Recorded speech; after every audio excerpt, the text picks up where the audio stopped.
नमस्कार, आप देख रहे हैं सीएनबीसी आवाज। मैं हूं मनीषा गुप्ता और ये शो हम आपके लिए स्पेशली लेकर आए हैं दिल्ली से। यहाँ पर चीनी मंडी का sugar and bio energy India summit है और यहाँ पर सभी चीनी और एथेनॉल से जुड़े हुए लोग हैं, तो यही जानने की कोशिश कर रहे हैं कि क्या कुछ यहाँ पर मूव्स हैं। और फाइनली अब हमने यहाँ पर सभी तरफ से चीनी का जो प्रोडक्शन नंबर्स हैं वो आते हुए देखे हैं। एथेनॉल प्राइस रिविजन हुआ है नहीं हुआ है, पर वो एक चीज अब यहाँ से एक डिसीजन यहाँ से निकल चुका है। और तीसरी बड़ी बात जो चीनी में यहाँ पर हुई है वो ये है कि 1 मिलियन टन का एक्सपोर्ट को यहाँ पर अनुमति दे दी गई है। तो क्या है इसके मायने, क्या इंडस्ट्री अब आगे देखती है सीजन में in sense of prices, demand और पॉलिसी मेजर्स, और ऑफ कोर्स क्योंकि कल बजट भी है तो उससे क्या उम्मीदें हैं, इस पर भी करेंगे चर्चा। हमारे साथ बहुत अहम गेस्ट यहाँ पर जुड़ रहे हैं। हमारे साथ अतुल चतुर्वेदी जी हैं यहाँ पर रेणुका शुगर से, मोहन नारंग जी हैं केएस कमोडिटीज से, यतिन वाधवाना जी हैं और साथ ही साथ राहिल शेख भी जुड़ रहे हैं। आप सभी का कार्यक्रम में स्वागत है और बहुत शुक्रिया हमारे लिए आज यहाँ पर समय निकालने के लिए। अतुल जी, काफी सारी चीजें हुई हैं चीनी में पिछले 10-15 दिनों में। अगर जनवरी का महीना देखें तो काफी बजिंग रहा शुगर एज अ सेक्टर के लिए। अब जो डिसीजंस यहाँ पर निकल आए हैं, सबसे पहले प्रोडक्शन की बात कर लेते हैं। बहुत ही वेरिंग नंबर्स हैं, आप कैसे रिएक्ट कर रहे हैं सर? ये अजीबोगरीब साल है। नीचे में मैं समझता हूँ जो कंसेंसस बन गया है वो रफली अबाउट 26.5 के आसपास और ऊपर में 27 मिलियन टन के आसपास। और ये कंसेंसस अभी देखिए इस्मा ने भी अपने नंबर्स को डाउन किया है और आइस्टा तो 26.5 पे है। तो मैं समझता हूँ फाइनली जो नंबर आ रहे हैं कि crop could be lower than what it was last year. तो इसके मायने हिंदुस्तान के कंटेक्स्ट में ये है कि शुगर के प्राइसेस जो नीचे बहुत ज़्यादा हो गए थे उनको थोड़ा बहुत सपोर्ट मिला है और जो रहा सहा था वो एक्सपोर्ट जो खुल जाने से उसका भी सपोर्ट डेफिनेटली। तो डोमेस्टिक शुगर के लिए तो ये डेफिनेटली बेहतर है, वो अच्छा साल होना चाहिए। मैं एक्सपोर्ट पे आपसे वापस आती हूँ, लेकिन अभी हमने प्रोडक्शन की बात यहाँ पर की है। मोहन जी, 5-6 एजेंसीज ने अपने प्रोडक्शन नंबर्स दिए हैं, आपका बैंड किस तरफ है? मैं सोचता हूँ कि 27.5 we are going to have and whatever the numbers अभी जो भी नंबर बोले जा रहे हैं 26.5 to 27, 28 तो 27.5 पर कहीं जाके हमारी प्रोडक्शन आएगी नेट। ओके, यतिन जी, आपका एक सेंस है यहाँ पर नंबर्स को लेकर? मेरा सेंस तो यही है कि at the end of in the middle of the season you still have a spread of 1.5 million turns between the high and the low estimates. I would tend to go towards the higher estimate primarily because I think the tail is going to be longer, the cane is going to sit in the ground longer, and therefore the yields and recoveries are going to improve. So we'll find out in another 2 or 3 months. ज्यादा bulls हैं यहाँ पर। और राहिल, आपका तो number बहुत ही ऊपर है, 28 मिलियन टन, कैसे जस्टिफाई कर रहे हैं उसे? तो जैसे मैंने कहा आज कॉन्फ्रेंस में भी कि हमारा सबसे बड़ा एस्टिमेट में जो 28.1 लाने का निर्णय है वो ये इसलिए है कि बी हैवी की जो सप्लाई है एथेनॉल में वो अभी 3% हुई है अंटिल एंड ऑफ दिसंबर। तो बी हैवी के डाइवर्जन जो कम हो रहे हैं और शुगर केन जूस से जो कम होगा, खास करके बी हैवी से, तो मुझे लगता है 5 लाख टन से 4 लाख टन चीनी वहां से आनी है। और जो हमारी ऑल्टरनेटिव स्वीटनर इंडस्ट्री है, जैसे कि गुड़ हो गया, खांडसारी हो गया, उसमें गन्ने का जो डाइवर्जन है वो अच्छे सालों में 30 मिलियन है और बुरे सालों में 100 मिलियन है।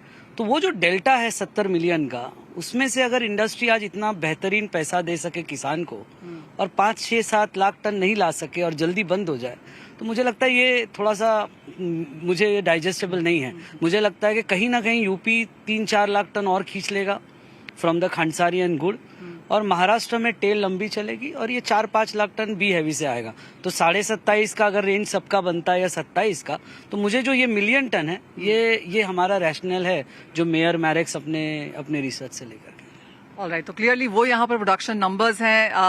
26.5 नीचे में 28 मिलियन टन, ऊपर में यहाँ पर एज ऑफ नाउ चीनी का उत्पादन दिख सकता है। अभी भी ऑफ कोर्स यहाँ पर जो क्रशिंग है वो जारी है, तो कुछ नंबर्स यहाँ पर चेंज हो सकते हैं। अतुल जी, अब बात करते हैं एक्सपोर्ट की, और इंडस्ट्री ने बहुत जोर लगाया इसके ऊपर और कहीं ना कहीं एक ये कंसेंसस निकल के आया क्योंकि एक्सपोर्ट अलाउ कर दिया, इसलिए एथेनॉल प्राइस रिविजन नहीं हुआ। कहना बड़ा मुश्किल है, मैं समझता हूँ इसकी कोई लॉजिक तो नहीं है।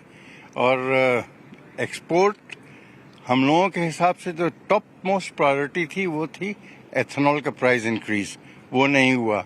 सेकंड हम लोगों की प्रायोरिटी थी मिनिमम सेलिंग प्राइस, वो नहीं हुआ। और जो लास्ट प्रायोरिटी थी एक्सपोर्ट की वो हो गया। खैर वो भी हो गया, बहुत अच्छा है, इसने डेफिनेटली प्राइजेस को सपोर्ट किया है और डोमेस्टिक वैल्यूज जो बिल्कुल डूब गई थी वो काफ़ी ऊपर आ गई हैं, तो that is healthy for the industry. But ये चीज़ एमएसपी बढ़ा के भी अचीव हो सकती थी, और हम लोगों का तो मानना ये है कि हम लोग कि अभी आपको मैंने पिछली मरतबा डिस्कस भी किया था कि दिसंबर महीने में मैंने कर्नाटका में अपनी फैक्ट्रीज और महाराष्ट्र की फैक्ट्रीज में राउंड लगाई थी, तो इतनी ज़बरदस्त फ्लावरिंग हो रही थी, तो उससे हम लोगों को लगा कि शायद क्रॉप जो है इतनी बड़ी नहीं होगी। और मैं समझता हूँ टेल एंड जो है वो शायद शॉर्ट हो सकती है, और मैं समझता हूँ I would not be too surprise कि आपको फर्स्ट हाफ में ही मिल्स बंद होती दिखाई दें। तो क्लियरली यहाँ पर एक चिंता है। तो टेल कितनी लंबी छोटी है उसके ऊपर डिस्कशन है कि फाइनल क्या है यहाँ पर रह सकता है। अतुल जी, लेकिन जहाँ तक एक्सपोर्ट की बात है और जिस तरह से इंटरनेशनल प्राइसेस भी हैं, और क्या इंडिया कॉम्पिटिटिव है या नहीं है, वो भी यहाँ पर काफी चर्चा हुई आज।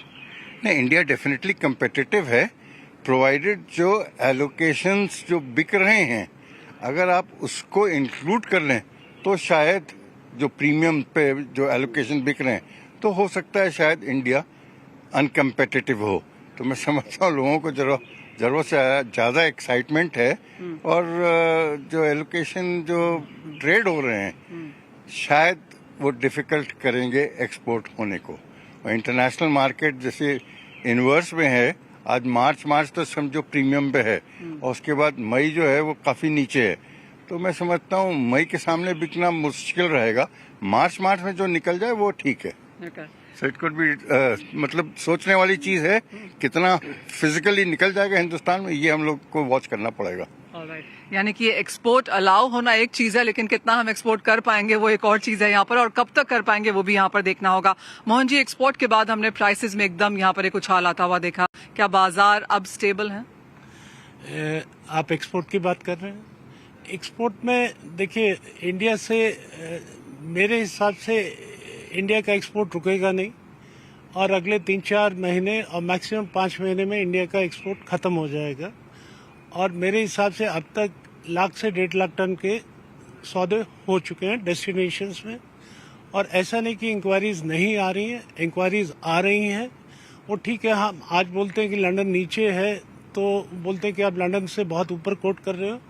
अगर मार्च लंदन 520 है तो हम कोट कर रहे हैं 535-540 एफओबी का, तो फिर भी लोग ले रहे हैं।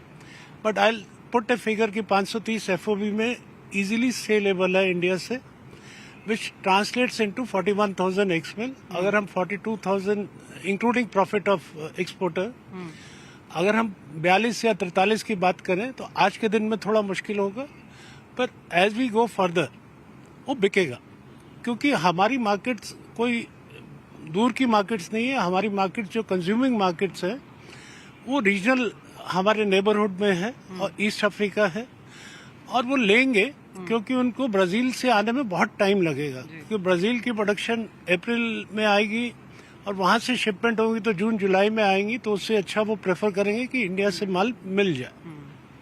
यतिन जी, जहां तक इंडियन मार्केट्स के प्राइसेस हैं, यहाँ पर भी इजाफा देखने को मिला। एक सेंटिमेंट राइज ही था, शायद बाजार एक रिलीफ रैली का इंतजार कर रहा था, क्या वो भी अब हो चुकी है? It's pretty much done. We saw the lows of about 33,200, 33,500 during the peak of the crush. Today the market is at 36,000. I'm talking basis Maharashtra S30 sugars. Now people are already talking 37,000. I think it has been, you've got the relief that you needed. It has reached. So if you look at the MSP of 31,000, you're well above that. So it doesn't really impact, and I think the stability, now we should see a stable market going forward. Okay. Rahil, काफी चीजें यहाँ पर नहीं आई, और मैं ethanol pricing की यहाँ पर बात कर रही हूँ। कुछ नहीं आया, जो आया वो भी कोई बहुत ज्यादा नहीं था। कैसे देख रहे हैं हम overall ethanol as a sector को टू बिगिन विद अब यहाँ से, क्योंकि इस सीजन का नोटिफिकेशन तो आ चुका? मेरे हिसाब से जैसे अतुल भाई ने अभी कहा कि हमने प्रायोरिटी लिस्ट में हम नीचे से ऊपर जा रहे हो, इनसे ऊपर से नीचे आने में, तो एथेनॉल जो है वो हमारी प्रायोरिटी थी। बट जैसे मेरा एक बिलीफ है कि एथेनॉल का हमारे पास कोई बड़ा इंडिया में दूसरा मार्केट नहीं है, यहाँ पे सरकार ही खरीदती है, तो सरकार अगर उसको पुल नहीं करेगी तो हम उसको मांग करके भी पुश नहीं कर सकते। तो ब्लेंडिंग का जो प्रोग्राम है वो भारत सरकार का है, उनका ऑब्जेक्टिव है। तो मेरे ख्याल से सरकार ने ये हमेशा समझना चाहिए कि रेवेन्यू को आप मैप करिए, उसके साथ में आप कॉस्ट को मैप करिए, और उसके बाद में आप अपने ऑब्जेक्टिव को पूरे करने के लिए, आपकी ऑब्जेक्टिव को, इस देश की ऑब्जेक्टिव को, हमारे प्रधानमंत्री के ऑब्जेक्टिव को पूरा करने के लिए आपको वो कंट्रीब्यूशन देना पड़ेगा। जब आप वो कंट्रीब्यूशन देंगे तो किसान भी देगा आपको और इंडस्ट्री भी आपको देगी। थोड़ा बहुत उसमें आपको अपनी तब्दीली लानी पड़ेगी, आपके दिल में वो थोड़ा सा प्यार मोहब्बत एथेनॉल के लिए जो है वो जारी रखना पड़ेगा। राइट, तो एथेनॉल की जहां तक बात है अतुल जी, और कमिंग बैक टू यू, उसके ऊपर ही ठीक है, सरकार की तरफ से कुछ नहीं आया अब इसमें, लेकिन जहां तक ब्लेंडिंग के नंबर्स हैं वो हमने काफी अच्छे जाते हुए देखे हैं। ऑलमोस्ट 19% दिसंबर का, ये मिनिस्टर पुरी ने खुद कहा है। वो ऑफ कोर्स एक विद अ लैग आते हैं वो नंबर्स यहाँ पर। अब ये जो नंबर्स हैं, जिस तरह की इन्वेस्टमेंट है, जिस तरह की कैपेसिटी है, लेकिन सामने फ्लेक्सी फ्यूल्स नहीं है, तो थोड़ा सा कंसर्न है इंडस्ट्री को। नहीं, मैं समझता हूँ 20% ब्लेंडिंग में तो कोई कंसर्न नहीं है। और वैसे भी ये जो पीरियड है, ये क्रशिंग का पीरियड है, जिसमें कि केन जूस से ज़्यादा एथेनॉल बनता है, तो डिलीवरीज भी काफ़ी एग्रेसिव होती हैं। और भी गवर्नमेंट ने ब्रोकन राइस भी दी है, तो मैं समझता हूँ एथेनॉल की अवेलेबिलिटी में आने वाले दिनों में कोई तकलीफ नहीं आएगी। पर मैं एक ही चीज़ आपके साथ शेयर करना चाहूँगा कि इतने ज़्यादा प्लेथोरा ऑफ रेट्स जो हो गए हैं, ये बहुत कन्फ्यूजन भी पैदा करते हैं मार्केट के अंदर, और मैं समझता हूँ ये शायद उतना ठीक भी नहीं होता। अलमक्का 71.86, राइस का 58 और जूस का 65। मैं समझता हूँ इन तीनों का एक रेट होना चाहिए। और इसके लिए अगर आपको राइस जो इशू कर रहे हैं 22.5 की, उसको 28 रुपए में करिए, तो उसका प्रॉफिटेबिलिटी में भी कोई इफेक्ट नहीं आएगा और ये कंफ्यूजन्स भी दूर होंगे। वेल ऑफ कोर्स ये बात हम पहले भी कर चुके हैं और ये बहुत इंपॉर्टेंट है कहना, बिकॉज एथेनॉल के सभी प्राइसेस डिफरेंट हैं। कौन सा कब कितना बढ़ रहा है उसमें काफी असमंजस भी यहाँ पर रहती है। वेल ये तो बात हुई शुगर की, शुगर प्रोडक्शन की, शुगर एक्सपोर्ट्स की और एथेनॉल की, लेकिन इसी के साथ एक ब्रेक के लिए भी रुकेंगे। जब लौटेंगे तो बात यहाँ पर करेंगे, क्योंकि कल बजट है तो यहाँ से क्या एक्सपेक्टेशंस हैं और साथ ही साथ इंटरनेशनल क्यूज अब यहाँ पर क्या वॉच करने चाहिए, इस पर होगी चर्चा।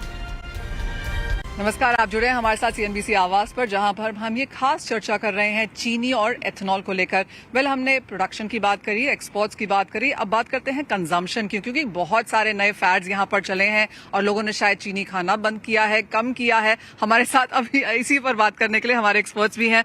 अतुल जी, आप तो चीनी खाते नहीं हो आपको लगता है बाकी लोग भी कम चीनी खा रहे हैं? क्योंकि जो प्रोडक्शन रादर जो कंजम्पशन नंबर्स हैं उसमें हम साल दर साल कोई बहुत बड़ा इजाफा होता हुआ नहीं देखते। नहीं, बिल्कुल सही। एक ज़माना वो था कि हम लोग पेंसिल करते थे कि हर साल हिंदुस्तान का 500,000 टन कंजम्पशन इंक्रीज होगा, पर वो इन दिनों में मैं पिछले एक आध साल से देख रहा हूँ कि वैसा नहीं हो रहा है।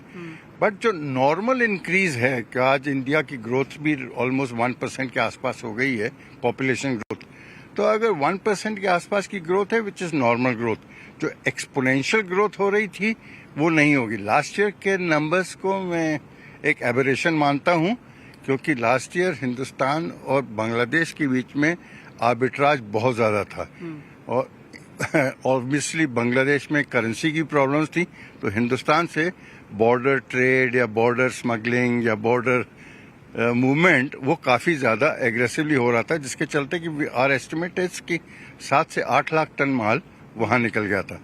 और बांग्लादेश और इधर नेपाल में भी 2-2.5 लाख टन, तो वो एक्चुअली में इंडिया की कंजम्पशन में रिफ्लेक्ट करता था, जो एक्चुअल हिंदुस्तान की कंजम्पशन नहीं है। तो मेरा मानना है कि इस साल हिंदुस्तान का कंजम्पशन विल बी नॉर्मल, और normal to my mind would be closer to about 29 million tons. उसके आसपास हिंदुस्तान का कंजम्पशन रहना चाहिए। मोहन जी, आप चीनी खाते हैं? नहीं, मैं चीनी कम खाता हूँ, बट मैं सहमत हूँ अतुल जी के साथ जो कह रहे हैं, बिटवीन 28.5 टू 29 उतना कंजम्पशन रहेगा इंडिया में। यतीन जी, आप चीनी खाते हैं? बिल्कुल खाते हैं बिल्कुल खाते हैं, खानी भी चाहिए, it's good for your health. 29? No, I have a slightly different view on consumption. I think 29 and a half reflects movements, what we call amorphous border movement of sugar across borders. I think if you look at it, the Indian consumption has slowed down primarily not because of health reasons, but I think the switch, if you look at it from the 50s onwards, we've looked at stats going back 50, 60 years. There was a big switch from Gur and Khansari into sugar consumption. So we saw growth of 5%, 6%. But now most of that switch has taken place, and Gur and Khansari will be consumed where it has to be consumed. We are now basically seeing growth, population growth, consumption growth, and that's where it remains.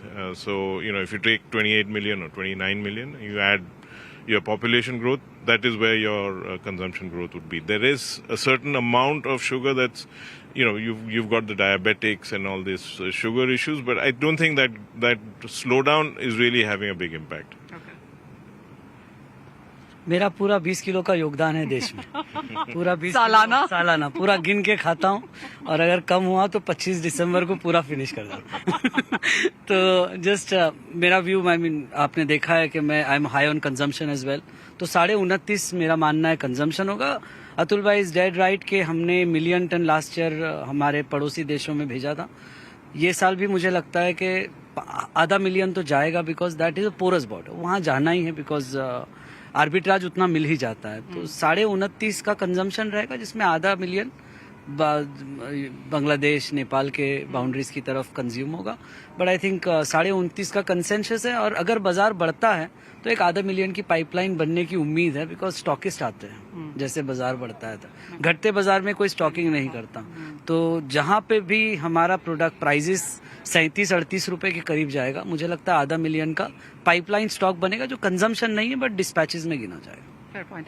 ज्यादातर जो चीनी में आना था शायद अब आ चुका है, एथेनॉल एज एन इंडस्ट्री में भी यहाँ पर आ चुका है, प्रोडक्शन के नंबर्स भी आ चुके हैं। राहिल, इससे बाहर या बजट से अब कोई एक्सपेक्टेशन है चीनी को, सेक्टर को? जो दे वो तो अच्छा ही है, मतलब हम कुछ भी, जैसे सबसे इम्पोर्टेंट तो जो एथेनॉल का इम्पोर्टेंट है कि उसका एक बजट तो अभी रोजाना हो गया, हम every day we see the changes. तो as we move forward I think ethanol है जिसको प्रायोरिटी देनी चाहिए। शुगर केन कल्टीवेशन के लिए जो भी R&D और उसके इन्वेस्टमेंट मिलर्स को चाहिए, उस पर सरकार ने सोचना चाहिए, बिकॉज वो R&D बहुत जरूरी है फॉर लॉन्ग टर्म सस्टेनेबिलिटी के, एक्सपोर्ट भी हो, हम शुगर भी बना सके, हम एथेनॉल भी कर सके, और टैक्स वगैरह में जो भी इजाफा है, as Atul bhai will be much better to tell about what his demands are, but I think from the trading perspective I think long term vision रखे, मिलर के हिसाब से लॉन्ग टर्म विजन रखे, और शुगर केन कल्टीवेशन के लिए खास करके ये साल में कुछ ना कुछ बहुत एक मिशन बनना चाहिए कि national mission to make sugarcane 1,000 million, क्यों नहीं? राइट। तो जैसे राहिल कह रहे हैं, अतुल जी आप बहुत डिमांडिंग है, आपकी डिमांड ज्यादा होगी शायद। नहीं, मेरी मेन डिमांड तो एडिबल ऑयल के कंटेक्स्ट में थी कि national mission on edible oil जो है वो तो आपको मिला। उसमें इन्वेस्टमेंट और ज्यादा चाहिए, जो पीनट इन्वेस्टमेंट से कुछ ज्यादा गेम चेंजिंग नहीं होने वाला। जहां तक शुगर सेक्टर का है, कल एक हमारे कलीग बोल रहे थे कि मतलब इवन गन्ने में national mission on sugarcane होना चाहिए। मैं इस सजेशन का तहे दिल से वो करता हूं, क्या नाम, सपोर्ट करता हूं। It is important, and it is important क्योंकि आज किसान के लिए सबसे बढ़िया जो रिटर्न देता है वो गन्ना देता है। और आज की तारीख में गन्ने को हम लोग अगर शुगर की क्रॉप बोले तो वो समझ ये गलत होगा। I would much rather call it as an energy crop. तो इस सिनेरियो में, और चूंकि हिंदुस्तान रिन्यूएबल और इन सब की बातें बहुत ज्यादा कर रहा है और प्राइम मिनिस्टर साहब भी कमिटेड है, तो इसके ऊपर अगर कुछ आता है तो वो हम वेलकम है। पर जहां तक एथेनॉल है या MSP है, ये सब चीजें तो एडमिनिस्ट्रेटिवली आजकल डिसाइड हो जाती हैं, बजट में इससे कोई ज्यादा लेना देना नहीं है। अतुल जी, जब गवर्नमेंट जिस टाइम पर यहाँ पर सेल्फ सफिशिएंसी की बात कर रही है, दालों में, खाने के तेलों में मिशन है, और सिर्फ शुगर एज अ सेक्टर ही नहीं जिसने यहाँ पर मिशन मांगी है, बहुत सारे सेक्टर्स हैं, आपको लगता है सरकार इन सबको वॉच करेगी? क्योंकि हर एक का अपना जस्टिफिकेशन है। देखिए, हिंदुस्तान के कंटेक्स्ट में किस चीज में हिंदुस्तान की कमी है आज? एडिबल ऑयल और पल्सेस, ये दो सेक्टर तो ऐसे हैं कि जिसको हिंदुस्तान डिपेंड करता है वर्ल्ड के ऊपर। तो इसमें तो टॉप मोस्ट प्रायोरिटी है। और गन्ना तो वैसे भी अपनी खुद की स्ट्रेंथ पे भी बढ़ेगा, क्योंकि किसान को उसमें रिटर्न अच्छा मिलता है। बट वो जरूरी है कि एक इकोसिस्टम जो बन गया था, उसको जो थोड़ा बहुत ऐसा लगता है कि शायद डिस्टर्ब हुआ है, वो नहीं डिस्टर्ब करें। तो ही बहुत बेहतर होगा। मोहन जी, आपकी कोई मांग है, एक्सपेक्टेशन है? मेरी इतनी मांग है कि government should reduce plethora of laws and reduce too much of compliances and rationalize as many laws as possible and reduce as many compliances as possible in this budget. That's my request. I remember the days when I would be sitting in front of the television at 5 o'clock in the evening, pen and paper in hand, trying to figure out what's going to happen. Nowadays, sugar, there's nothing in the budget that talks about sugar. The only thing that one as an individual can ask for is higher slabs for income tax. And as Mr. Narang said, lower number of laws and exemptions, etc., and just make a simple tax for everybody. That's it. और क्योंकि अब sugar सिर्फ ethanol सिर्फ sugar की बात नहीं है, सारे ग्रेन्स इसमें आ जाते हैं, तो आपको लगता है वहां पर कुछ आप एक्सपेक्ट करेंगे?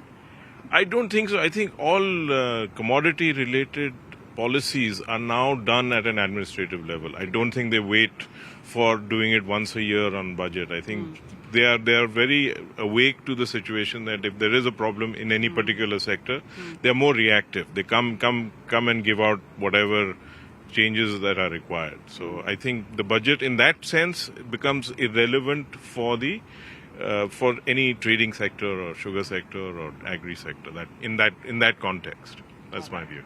ओके, बहुत शुक्रिया आप सभी का हमारे साथ आज यहाँ पर जुड़ने के लिए, चीनी और एथेनॉल पे बात करने के लिए। तो ऑफ कोर्स जहाँ तक बजट की बात है, एक्सपेक्टेशंस हैं लेकिन बहुत ज्यादा नहीं, क्योंकि इस सेक्टर ने पिछले कई दिनों में कई नोटिफिकेशंस देखे हैं और जैसे अतुल जी ने कहा काफी कुछ अब एडमिनिस्ट्रेटिव लेवल पे ही हो जाता है। लेकिन जहाँ तक शुगर एज अ सेक्टर की बात है, एथेनॉल ब्लेंडिंग आगे कैसी रहेगी, सरकार का इसके ऊपर ध्यान रहेगा ऑफकोर्स, और क्योंकि सरकार का वो यहाँ पर एक विजन है तो सेक्टर उस लिहाज से यहाँ पर थोड़ा सा सपोर्ट महसूस करता है। वेल, इसी के साथ बहुत शुक्रिया आज हमारे साथ जुड़ने के लिए। इसी के साथ फिलहाल इस कार्यक्रम में इतना ही है, लेकिन आप बने रहिए CNBC आवाज पर।